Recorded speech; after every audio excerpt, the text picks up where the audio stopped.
Olá, eu me chamo Karen, faço parte do Laboratório de Ecologia de Insetos da UNB e hoje eu vim apresentar para vocês o meu trabalho que fala sobre a estruturação das comunidades de coccinelídeos e afídeos em agroecossistemas orgânicos e eu fui orientada pelo professor Dr. Pedro Togni.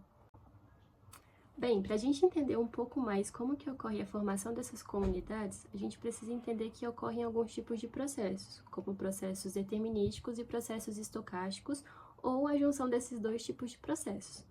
Mas o que seriam esses processos determinísticos e esses processos estocásticos? Os processos determinísticos são aqueles processos que, independente de fatores biológicos ou ambientais, eles sempre vão ter já um final conhecido.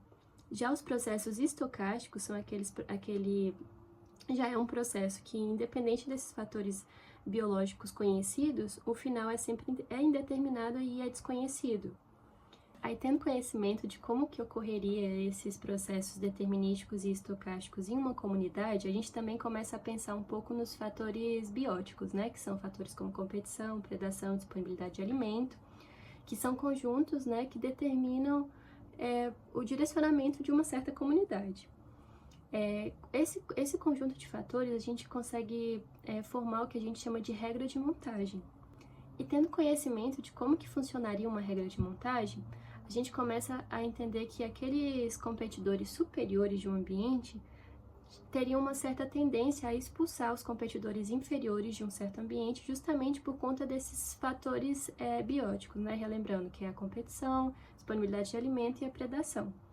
Mas o que a gente observa é que, justamente por conta desses competidores superiores, os competidores inferiores, eles tendem a procurar ambientes subótimos, né?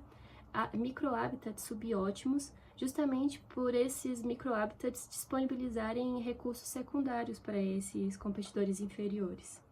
E o objetivo principal desse trabalho foi justamente observar quais seriam os fatores que contribuiriam para a coexistência de diferentes comunidades de coccinelídeos nesses cultivos, ou até mesmo o que influenciaria na exclusão desses coccinelídeos dentro desses sistemas de cultivo orgânico.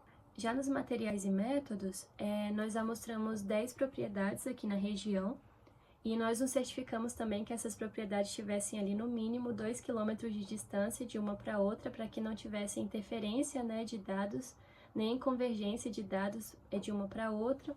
Nós também nos certificamos que essas propriedades tivessem ali no mínimo 5 anos de certificação orgânica.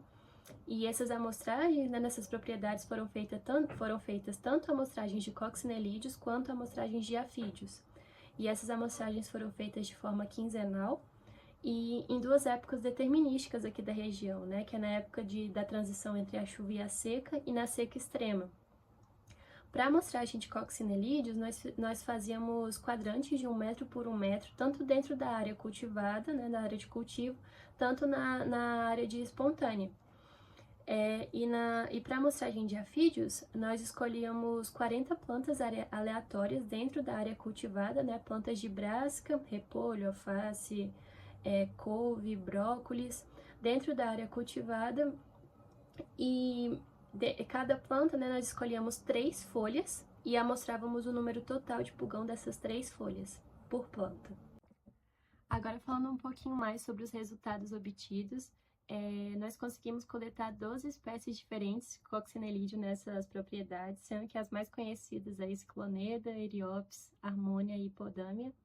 E a maior abundância desses coccinelídeos foram justamente nas plantas espontâneas, por elas terem uma maior quantidade de microhabitat disponível e por elas terem também esses recursos florais alternativos, né, como néctar e pólen, e essas presas alternativas, como o uruleucum, nas plantas espontâneas. Para a gente fechar aqui agora o nosso estudo, é super importante, então, ressaltar, né, o papel crucial que essas plantas espontâneas fazem dentro desses ambientes agroecossistêmicos, né, como fonte de recurso secundário alternativo para esses inimigos naturais.